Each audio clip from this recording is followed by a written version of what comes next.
Hey everyone, this is your girl Kim Moose, aka Lady Blur, aka Ebony Chan, and I'm here today to bring you my very own review on Harriet Tubman, the 2019 movie. But before I even get into that, let me just go ahead and give a shout out to the real queen, the VIP, the one who risked her life throughout many of her years while she was alive. And this is our mother queen, Harriet Tubman. Now, most people don't know that her name didn't start off as Harriet Tubman. She took her husband's last name when she got married, of course. And plus, when her mother passed on, she took her mother's name and is her honoring her. Now, for people who don't know this, Harriet Tubman was a strong woman. She endured a lot of stuff during as early as her childhood that most people today would not survive. You know, she experienced child abuse. Many people don't know that she was actually a nurse, and her owner would rent her out to different families sometimes. And then, like if she, if the baby would wake up, or somebody would wake up, or if somebody didn't approve of her or anything, she would be beaten on the spot with no remorse. And this is her when she was a young teenage girl. Now, most people don't know this, but she was rented out as young as like 14 or 15 to these people. So she endured constant abuse. If it wasn't by the hands of the slave master, it was by the hands of the slave master's wives or mistresses. So either way, she grew up in a house experiencing abuse, even in the fields. She risked her life when she decided to run. She risked her life, going back and forth to pick up slaves in and out of these Confederate, states. Plus, she had, most people don't know this, but when she was younger, she was hit in the head with a metal block, and it knocked her out. Nobody treated her. She survived 2 whole days. People just let her lay there where she was. Nobody bothered to treat her. Nobody bothered to get her a doctor. They just sent her somewhere else and just let whatever happened happen. But she survived and she made it.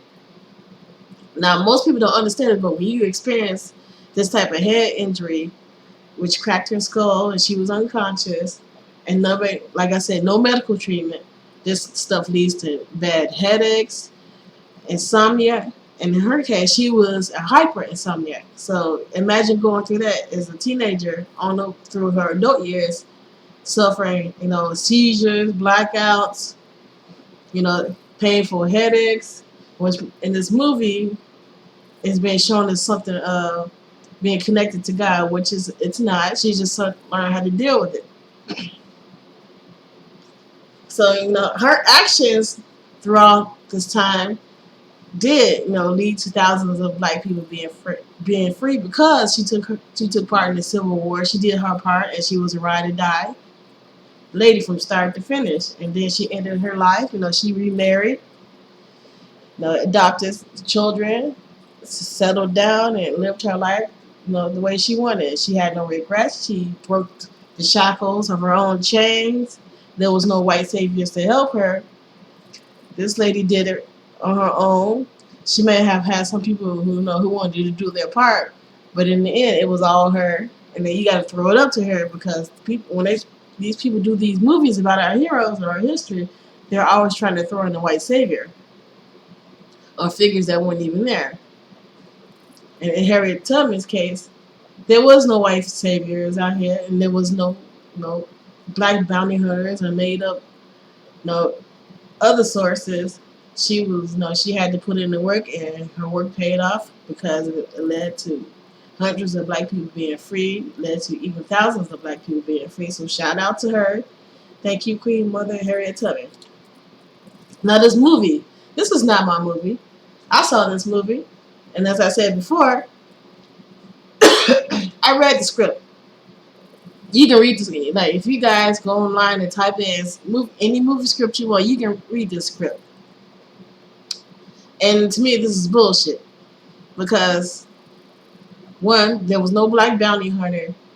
Two, Cynthia Erivo, whatever her name is, she was on bullshit. She's had a lot of negative things to say about black American women, but yet she's playing one of our greatest heroes, so she can go fuck herself with that one. But these two women right here, Kathy Clifford and Deanna Taplin, Kathy, she was a historian for this Harriet Tubman movie. She's the one that made up the fake black bounty hunter and all that bullshit, which she never existed. Let's just make that clear. And then Diana Taplin, she's the one that did the producing of the movie, so they kind of worked together with the bullshit, and which was funded by Comcast. Don't you people don't leave that out. Like I tell people, always follow the money. Where you going? But let's get right into it. This tea is hot. This tea is piping hot. You accidentally forget to blow on the tea before you take a sip. I cannot be responsible for what may happen afterwards. Here come the spoilers. Bang, bang. Get out while you can. I'm going to wait a few seconds. Get out. Get out while you still can. Because here we go. It starts off with Harriet Tubman. She's walking around looking confused. It shows some of the slaves, doing some quick shots of what's going around. What's going on now? This doesn't really look like a hardcore slave movie. Now, I'm not into torture porn, but if you're going to do a movie about one of our greatest heroes and what she's been through, show all of it or don't show nothing at all. You can at least show some good kick-ass key points of what molded her to what she was and what she became. So she's somewhere off crying. The slave master comes up to wipe her tears, and she pushes his hand away. And he slaps her up and pushes her against the wall. And she's looking all goofy, crying. But what people don't understand in real life is, when Harriet Tubman found out her slave owner sold her, she confronted him. She backed him into a corner. She wasn't bashful or shy or anything like that. She like, hey, you sold me. Why are you trying to sell me? Why are you trying to sell me? And that night, when she found out, she didn't pray to God to make him change her heart. She was like, I'm going to pray for this motherfucker to die. And sure enough, God must have heard her prayers, and he died. So, shout out to Miss Tubman for that one. So, she's on the run. Now, after a make-out session where her husband said, she's going to go, and he doubts her. She's like, I'm going to leave anyway. So, she's running. The slave master catches up to her. She's at a bridge. Look, her eyes bugging out again. And, the slave master like, come back, I ain't really sell you, we're going to be close again. And she gives off this bullshit speech, I'm going to be free or die. You're going to understand that this is wrong. And she jumps into the river. Now, she manages to make it up north to safety, which is she runs into this character called Marie.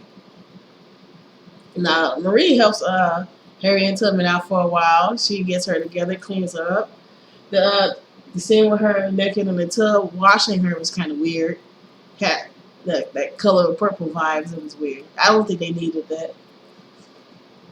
But she's helping Harriet Tubman get herself together, even in the scene when she's supposed to be transforming into some badass. Her eyes are still bugging. She's looking confused. And even though when her friend's trying to hook her up, Marie, Harriet Tubman like, are you sure I can pull this gun out on people? And there was, sometimes some moments in the movie when she was supposed to be badass, and she's still a little bit bugging her eyes, looking confused. She don't even have the gun cocked right, but whatever. This movie is as if Lifetime made a movie and seasoned it with water, extra water. So, the slave master is mad because Harriet Tubman's gotten away. So he goes out to hire bounty hunters. So he's like, some black bounty hunters walk up, and this bigger long dude, which sounds like a goddamn pornographic name, and he talks about, I need $200 so I can give me some white women or whatever. Now he comes out like the goddamn Terminator. He's flopping at the mouth. He wants some money. He's talking about white whores, and then when everybody pull their guns on him, like they're about to light him up, he starts grinning and bucking his eyes too. So they all agreed to, he's gonna work for the slave master to bring Harriet Tubman back. So he's on the trail. Come on, he on it. It's like this movie borrowed from Boondocks, the Catch a Freeman. That's what the Bigger Long character was because he was on the case. This fool, he called people black bitches and black whores, which made no sense for him to use language back at that time.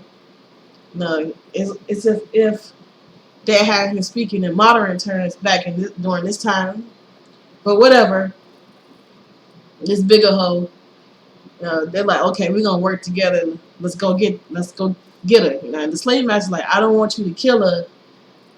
Just bring it back to me, which is some bullshit because now they're trying to show the slave master trying to be, compassionate when he's the one that's actually the cause of her suffering. He's the he's the reason why the damn bounty hunters are there to begin with.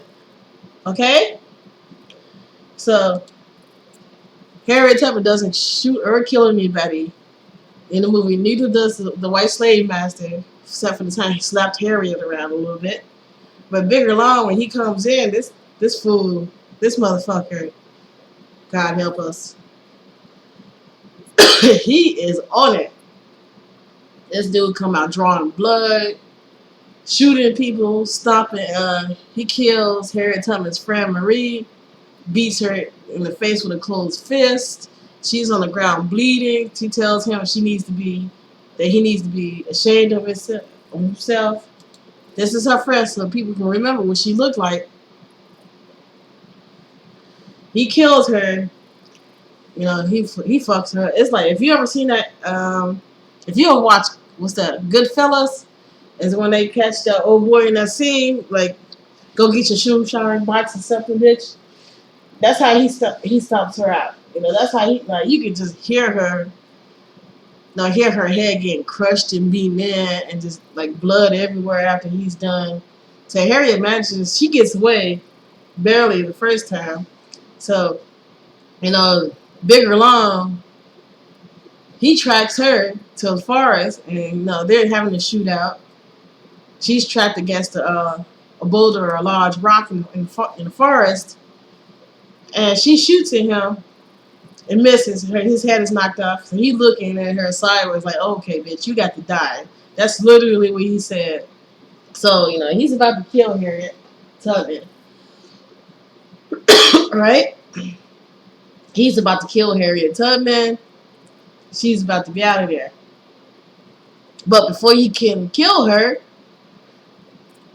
the slave master kills him. Now, I don't care what anybody says.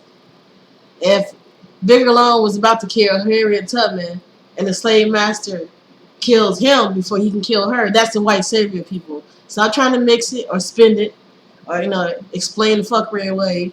That's the white savior. Stop playing with me. So she's looking, oh, Lord Jesus, thank you. At first, if you look at her expression, her eyes are bugging a little bit. She's looking grateful and everything. My problem with her is she shoots him later on. He's on the ground. He gives some bullshit speech. She gives some bullshit speech. And she has an opportunity to blow his face completely off with the gun because it's right in his face. But instead, she does some Michelle Obama. When they go low, you go high. And she tosses the gun away. And then walks off. And I was like, what the fuck is this? Because they should have ended with her shooting him in the face and then transitioning over to when she's leading the soldiers in the Civil War. That's what I would have did. Now, people say, well, they didn't want her the people who came for this movie, they didn't want her to go into the future with blood on her hands. Now, people don't understand. Harriet Tubman was a writer. She wanted all the smoke. You have smoke. No, okay, you can either catch these hands or a hot bullet, and she didn't care. People forget the part that she was carrying a gun around, a shotgun around, for slaves who might have escaped, or she was not shooting at black, white slave owners, or either black slaves who wanted to turn around and go back. Because once you make that trip and you turn around, then you can pretty much tell the slave masters where you went and how you got there. So she couldn't take the chance. So you mean to tell me a lady like this who carried a gun around and was ready, for that smoke 24/7, was going to have a hard time shooting her slave master, the person who was the cause of her suffering, who may have been sexually abusing her. She was abused. He was beating the shit out of her. Make no mistake, but this movie felt like it was like very watered down. It was as if they made this movie for white people because they didn't want to go like, okay, we don't want to show slavery as bad. Oh no, we can't do that when slavery was messed up. And you had children as young as 3 or 4 picking cotton,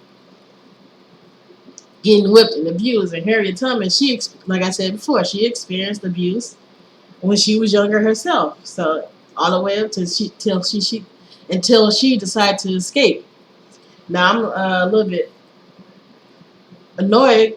I'm shaking in my voice because I'm really upset because Harriet Tubman, for one, is one of my heroes. I grew up with her. I did papers on her. I read about her.